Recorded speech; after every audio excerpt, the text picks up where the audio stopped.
I'm taking a movie here. So now I need you to tell me about this card and kind of go through the story that you explained a little while ago. The problem is that can I abbreviate it to the point where you got enough film or whatever it is? You can do fine. I'm sure you'll do just fine. All right. This movie is by Mark Noel Foret, of his father, John George Foret. And what we're discussing is this card that I received in the mail from my gang that I had in this personnel shop in the 44th Tank Battalion. And you can see it's somebody with his nose to the grindstone. And inside it says, "Ease up, you'll last longer, the crew." So explain how you got to, you told me the story earlier, how you got to that 44th Tank Battalion. Weaseling out of Korea, that's how I got there. That's right. So I was smart enough to get out of going to Korea and becoming cannon fodder. So you were a paratrooper at that point. You were a second lieutenant, you think? Yeah, in the tank battalion I was a second lieutenant because I'd been in the 82nd Airborne Division and 18th Airborne Corps before that.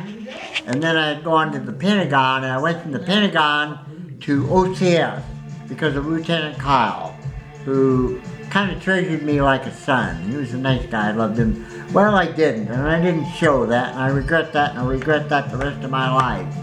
Because I have it in writing from him. He said, I really kind of always considered you like my son. I didn't. But anyway, so I went to OCS, and I became a second lieutenant. And in order to keep from going to Korea and get my ass shot off, or back shot at best, because that's what they were doing, man. Lieutenants over there were like, they needed a lot of them. And that was why I was in OCS. They needed a lot of lieutenants. So they took a whole bunch of us first 3 graders, that's Sergeant First Class, what is that? First 3 grades were basically E6, E7, they didn't have E8s then. So E5, E6, and E7s. And I was an E6. And they gave us extra points for time in service, time in grade, and grade. Then we could compete with those extra points against the boys coming out of college, the ROTC guys. Because they are the ones that usually went to OCS and got commissioned. They had degrees, and we didn't.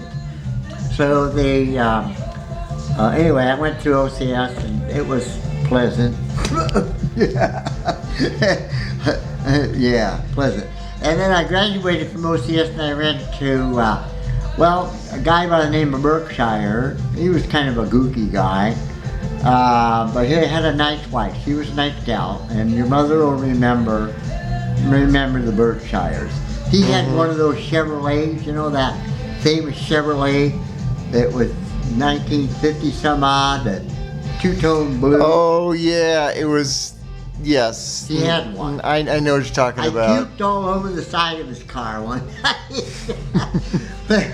All these young lieutenants out of ROTC and our old college guys, and we had a party, because the class at the, wait a second, I got ahead of myself.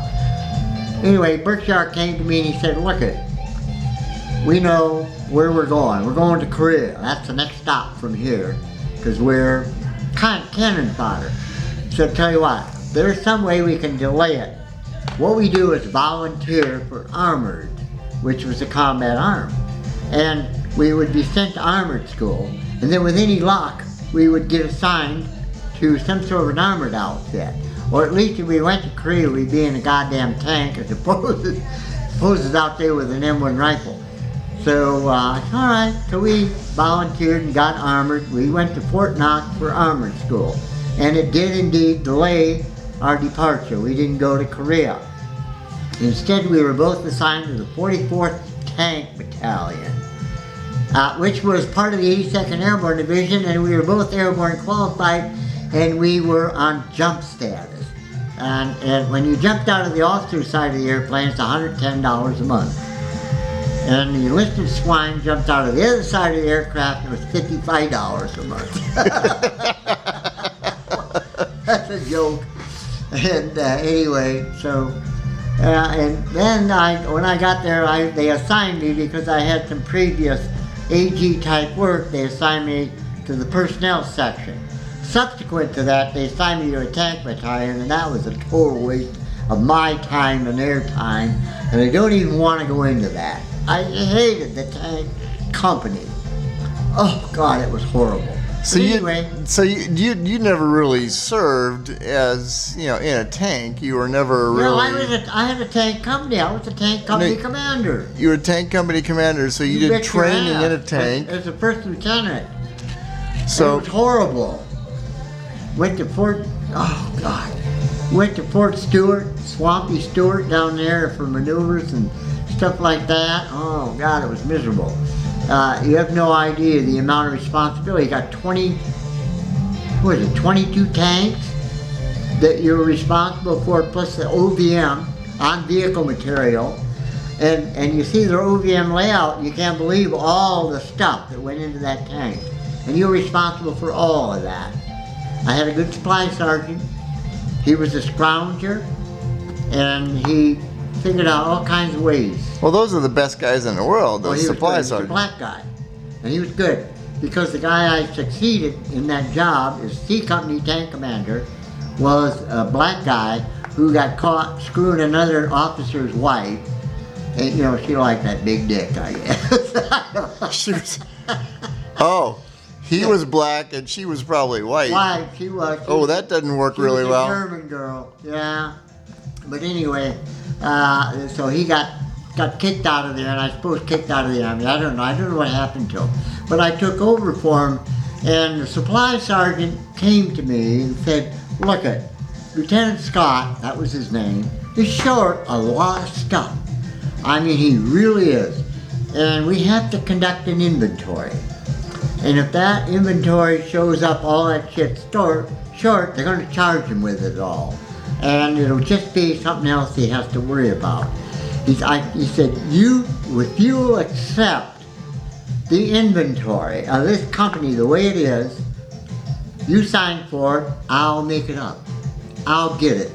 I'll get every bit of that, what we need. And I said, oh, well, all right, why not? So he was a black supply sergeant. He was trying to protect the lieutenant. The lieutenant? Yeah, he was a fellow nigger. Hey, watch that word. Well, I'm just saying what was true at the time. I'm sorry. I lived in those days. So, yeah. Hey, listen, I was good. There were no black troops that ever got any shit out of me. So, he did. He made up all that stuff. He got a hold of sheets. I don't know where the hell he got them from. Sheets were a good trading item then. So back to the card, back to what your responsibility was. I was assigned as the personnel officer, and I had a small orderly room type building, and it was set up, and I had personnel clerks. See, there was that one guy, he was black, he was the officer's clerk. Cruzan, I don't know what he did exactly, I don't remember. And there was another guy, he was the kind of a jazz How many guy. people did you have working for you? I'm trying to remember the total number. And we had 2 black guys, and I think it was 3 white that were in there. They were clerks. And I organized that place. Do you want me to go into how? No, that's okay. I mean, it's just that was your responsibility was to run the personnel section. Run the personnel section, and what you were telling me earlier was that your desk was right there at the front door, and nobody got. I set it up so that, like I told Mark, I had the drawers of their desk were in upside down, so nothing could get put aside that wasn't being taken care of. If there was work to be done, I wanted it done, but I helped them. I posted myself at that door it was a Dutch door, double door, and I had benches. The troops had come up because they had things to do with their personnel records or whatever, and I made them, they had to sign in, they had to get a slip from the first sergeant, and the first sergeant annotated it as to when they left the company to come see me, because they were always bitching. Oh, my troops are always up with personnel all day long, and you know, I don't have them to do. They were using the personnel section as a fucking excuse for not being able to provide the details that they had to provide during the day, because we didn't have a war going on, and you know, what do you do? Details. So I said, no, we're not taking the rap for all that shit. You sign out at the first sergeant, you come up, you give your slip to me, I note the time that you got there, then you go in, they would sit down and I would put the slips up and they were called in order that they came in. They would go in one at a time. There wasn't a whole bunch of them standing around in there shooting shit. And it was organized and it was orderly and it was quiet and there was work being done. And the troops liked it. My troops, my clerks. So eventually you got transferred out of this particular unit. The tank battalion? No, out of the personnel.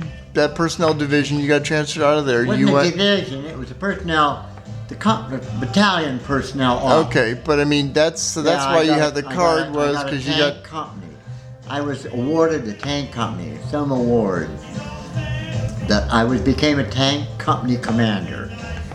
This dude is not a commander. I'm sorry, I'm not. I was never cut out to be a commander. Petraeus, people like that, they're commanders, not me. Never was, never will be, couldn't be. So the significance of the card, you were talking about that earlier, was that these guys really had a lot of respect for you. Well, I think so. I got it in the mail, I loved it. See the guy there with his nose to the grindstone, and inside the thing says, ease up, you'll last longer. The crew. The crew. These are my boys, you know. They like me, you goddamn right. They were treated fairly. I organized the office so they could do their work. But you were telling me earlier that really touched you because... Damn right it did. Because you never really felt like this was... I mean, that you deserve that kind of praise. Well, that's what they were saying. You know, you're working your ass off. Ease up. Take it easy. You know. And they liked working for you. Of course You were a good. I cleaned that place up. I even went out to we had a coal furnace that heated the place. I went out to that coal furnace, goddammit, and I cleaned it up myself. I wanted them to work on the records. That's what they were there for. I did. I cleaned up that fucking the coal room, cleaned out the storage room. I did all kinds of shit in there, you know. That's why they said ease up. But I didn't want them to have to take time from what you were a very responsible boss. Something like that. You could say that. And you said you were really, really appreciative of their... Yeah, your camera's pointed that way. You better get back here. I got you. All right. You're in it. Sure, they appreciate it. They saw what I was doing. I would get out there. I didn't mind getting my hands dirty. I worked. I was doing for them. I wanted to make their job easy. Why? Well, I want them to do the job. That's why. See? I mean, that was my responsibility. Just make sure they had the capabilities of doing what they were supposed to do, and they did it. And then you got transferred. You were a tank commander. That happened, we had a big, huge inspection in there. Division came down. They went all through our records and everything. Shit, they couldn't find anything wrong. Everything was like perfect. Why? Because my troops did it. That's why. Because JGF was in command. JGF himself was in charge. Yeah, I think, they liked me. I was good. And that's why I got the card. But after that, I got that tank battalion. That was horrible. I didn't belong there. I'm not a leader. Well, I'm a leader, but I'm not a commander. I'm not the kind of guy, right forward. Let's go, man, follow me. I'm gonna go. You were not a Rommel. Yeah, no, I wasn't a Rommel, Petraeus, or any of those other people. I could have been, I suppose, given the right conditions, I could have been an Audie Murphy. I don't know. If I had put in that situation, what would I do? Hunker down, cover up? Don't shoot me. I don't know. You never know until you get there. Well, thank you so much for that little you're quite all right. There's a whole lot more, you know. I could know go there into, is. But you probably don't have enough film. I do. Oh, But thank you. you're quite welcome, sir. It's been a pleasure. Bye now. Give my love to my wife, please. Thank you. Okay.